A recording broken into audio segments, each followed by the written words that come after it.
We are pleased to welcome Reverend Lilada G back to the Kingdom Justice Summit. Miss G is the founder and president of Defending Black Girlhood and Lilada's Art. Lilada G has committed her life to the defending of Black girlhood and the healing of Black women. With more than 30 years in the fields of education and social services, Lilada founded Black Women Heal, a Madison-based nonprofit organization that inspires Black women to join her in her life's work to defend Black girlhood by creating safe places for Black girls as well as themselves to heal.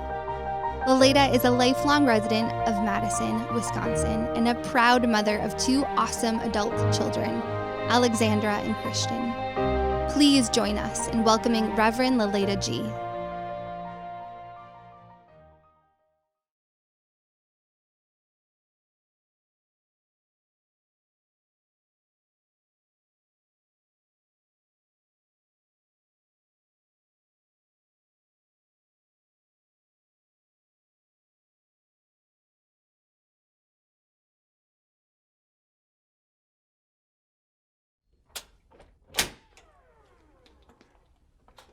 Hi, Dr. Lewis. Hey, good morning. How you feeling? Okay. It's good to see you. Thank you. Is it okay if I take off my mask? Yeah, sure. So did you get a chance to work on the task that I gave you last week? I did. It wasn't easy, but I did. I made my list. And I did that. It was hard, but, I took the time to write down my thoughts on hope and the hopes that I have.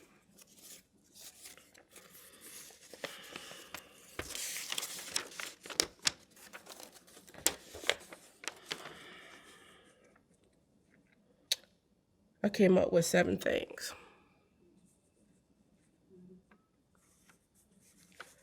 1,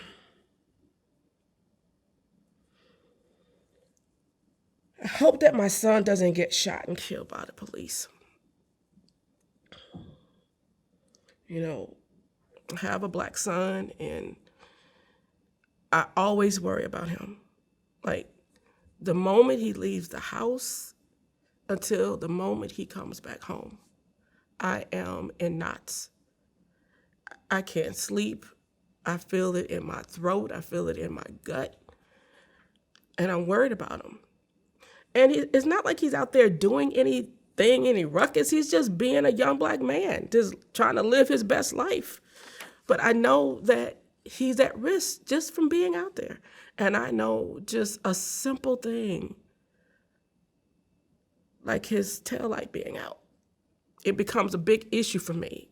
Get your taillight fixed. You don't want the police to stop you for anything, for any reason. Make sure you're driving the speed limit. You don't want to get stopped for any reason.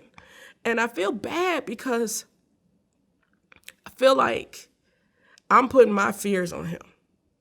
He's not afraid like I'm afraid. He's free and just doing what he wants to do. And he should be able to do that. He should be able to do that, But I don't know. I think my fears, I don't think he can really understand them. I don't know that I can fully understand them. And, I think about this every day. Every day. I pray about this. Every day I feel anxiety and fear about my son's safety.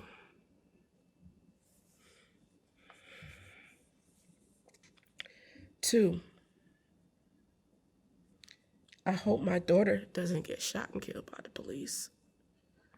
When I had a son, he was cute when he was little, but I knew one day he was going to be a tall, grown Black man. And I knew that how the world perceived him when he was cute and 3 was going to change. I knew that. But I didn't know that the world was going to look at my daughter the same way, that she was someone to be afraid of, that her life was so vulnerable. I didn't know that. And I can't get away from the news. I can get off social media, but even when you try to shut down, even when you're not even trying to seek out to see these things, you see them all the time.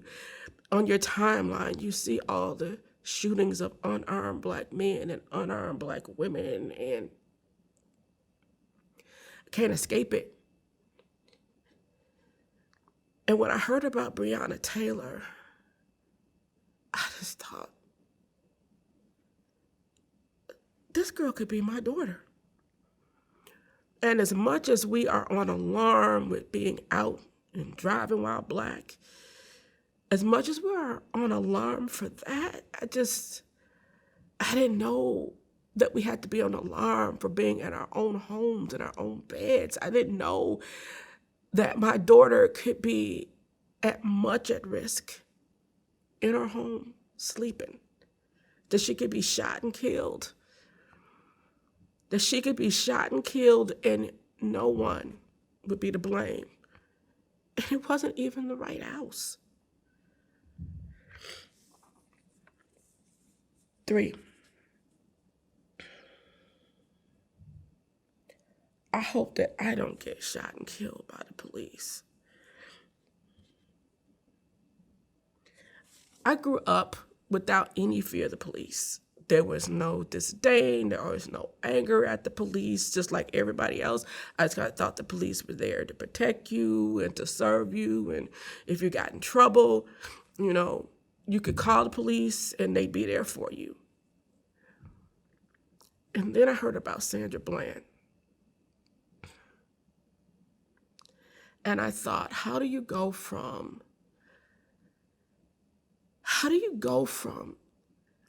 forgetting to put on your turning signal to being arrested and 3 days later you're dead? How does that happen? And what I think white people don't understand is that when something happens to Black people, you don't have to know them. You don't have to be related to them, but you take some sense of responsibility. You feel the pain. I didn't know Sandra, but then I knew her. When she died, I just started looking up videos and I started watching her, and I saw that she had all this passion and all this sense of righteousness about how life should be for Black people and standing up for your rights. And I read that she was trying to get her life. I became obsessed because I kept trying to find a reason why she ended up dead. Because Sandra became me, and Sandra became every Black woman that I know and love. And so I had to find out what happened that she died, because then I got scared. I got terrified. And I never used to be afraid of the police. And I remember after this, I was driving home from work, and I got pulled over from the police.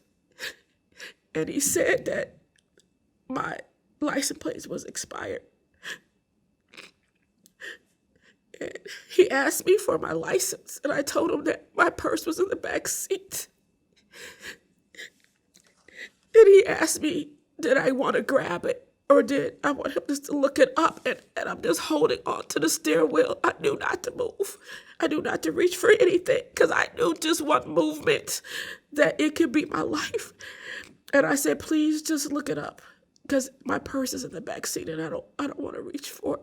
I never felt that fear before. And now I can't unfeel it. I could just be driving down the street, and if I see a police car behind me, I'm terrified. Because I'm not just thinking he's just going to pull me over. It's just going to be a ticket. I'm thinking I might die.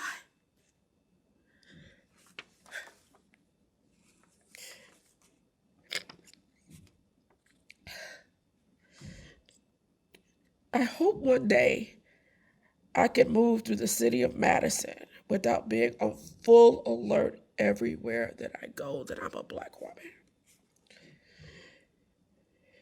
There's the microaggressions. And people have said this so much that it just has become annoying. There's the macroaggressions. You know, the things that aren't so little. You know, it's like, I've lived in this city my whole life, and I've been an upright citizen. I've tried to do good things.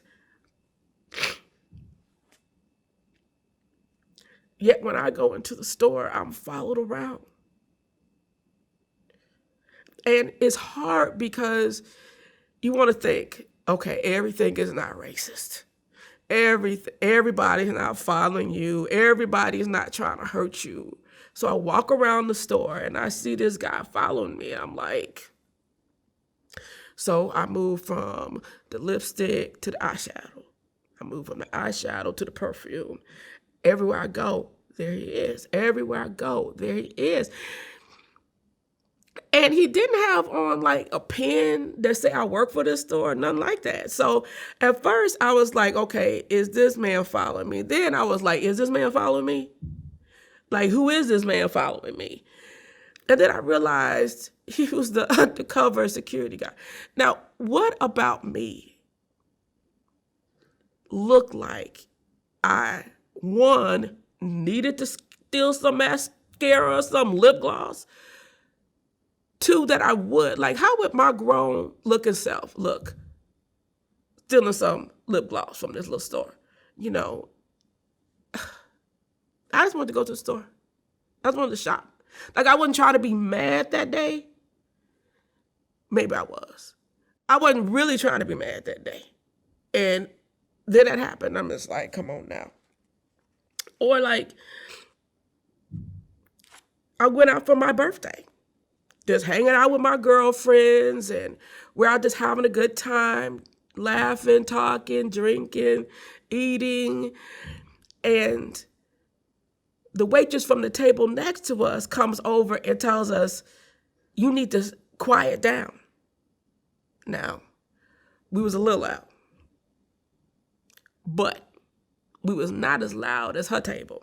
It was full of white people. And they was not just loud, they were vulgar, just saying disgusting things. I mean, to the point where I thought the lady, I found out later she was the boss.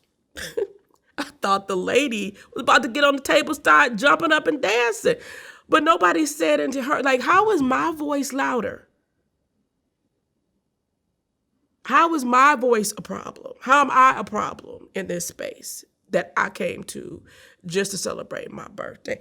I just am so done with that. It gets to the place where I just feel like I want to stay home sometimes. Like, I don't even want to go out because I know by the time I get back home, I'm going to be mad as hell. So let me just stay home, Netflix it up, you know, and then I have to be bothered with annoyances. But this is my hometown. I shouldn't have to worry about that. I should be able to go, but that's not an issue right now. 5. I hope that I'm not an angry Black woman all of my life. You know, I feel like every day I just walk around and it's like I can hear myself screaming. Like every time something happens that reminds me that you don't really belong here. Every time something happens that I'm too loud, I'm too much, I'm too this or not enough, I hear this scream. Sometimes I hear it just when I wake up. And it's so loud. I just wanted to scream, I'm tired. I'm tired. I'm tired. And I'm tired of being angry. I'm tired of being angry, but at the same time, there's something that feels so righteous about my anger. You know, there's times when I feel my anger. There's times when I know I'm carrying the anger of someone before me. I know I feel it because I'm mad about stuff I shouldn't even know about. I'm just mad. I'm just angry. And I know that I have the anger. I carry the anger of my foremother who couldn't be angry. She couldn't say, don't rape me. She couldn't say, don't beat me. She couldn't say, don't take my baby. She couldn't say, don't train me up she couldn't say it. She couldn't be mad. And I feel like I have her anger. And I feel like I want to express it. I want to say I'm mad as hell. I want to say I don't give a fuck what you think about my blackness. I want to say I have a right to be loud and bold and beautiful and free just like you do. And then there's times I feel like, as a Christian, should I be angry? Should I be this mad? And I'm thinking, hell yeah. Hell yes, I should. And so I want to get rid of the anger. I don't want to get rid of the anger because I feel like it's time, it's time for her voice. And if it comes through me, if her anger comes through me, if her pain comes through me,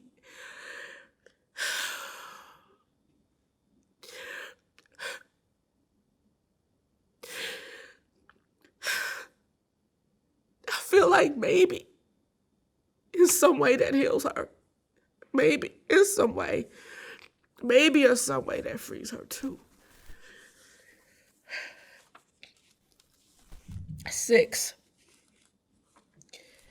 I hope I don't lose my damn mind to Alzheimer's.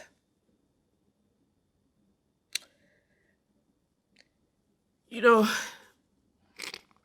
often wonder, why is every list of bad shit? Why do Black women top that list? Like every bad thing. Whether it's homelessness, poverty, high blood pressure, and so Alzheimer's. We top that list too. And I'm afraid. I'm afraid I'm going to lose my mind. I'm afraid because every stress-related disease that I carry in my body right now sets me up for that. And I'm thinking, you gotta be kidding. I can make it through everything it takes in America to be a Black woman. Everything I have to go through, I can make it to retirement. And I want to go on a beach somewhere, and I want to just have fun and be free. And I get to retirement and lose my damn mind. Shit. 7, I hope that I can hope like everybody else one day. Like, what I noticed, when I was working on this list, everything that I hoped for was that something bad didn't happen to me. Like something bad didn't happen to someone I love. It's not like the roses and the angels didn't start singing. It was just hoping that something bad wouldn't happen to me. And I don't think that's what hope is supposed to be. But sometimes hope can be painful. And I want to hope too. I want to believe that things can be better. But I'm so consumed right now with things not getting worse that I don't have the energy left to hope for something to be better. So you asked me if I have hope. I hope so. I hope so.